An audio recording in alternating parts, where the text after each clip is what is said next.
નમસ્કાર દર્શક મિત્રો, હું છું મહેશ ઠાકોર અને આપ જોઈ રહ્યા છો the times of Mahisagar news. નજર કરીએ આજના મહત્વના. મહીસાગર લુણાવાડા ખાતે કોંગ્રેસ દ્વારા ધરણા યોજી વિરોધ પ્રદર્શન કરવામાં આવ્યું. લુણાવાડા સરદાર ચોકમાં સરદાર પટેલની પ્રતિમાને ફુલહાર ચડાવી કાર્યક્રમની શરૂઆત કરવામાં આવી.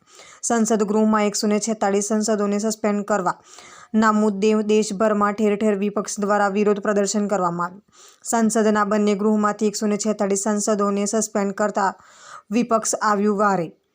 મહીસાગર જિલ્લાના લુણાવાડા ચોક ખાતે જિલ્લા કોંગ્રેસ પ્રમુખ દ્વારા ધરણા કાર્યક્રમ યોજાયો. સમગ્ર દેશભરમાં ઠેર ઠેર વિરોધનો વંટોળ ઊભો થયો છે. ત્યારે બંને સંસદ ગૃહમાંથી આશરે 146 જેટલા સંસદોને સસ્પેન્ડ કરવામાં આવ્યા છે. ત્યારે વિપક્ષ દ્વારા સંવિધાન બચાવો, લોકતંત્ર બચાવોના સૂત્રોચ્ચાર કરવામાં આવ્યા.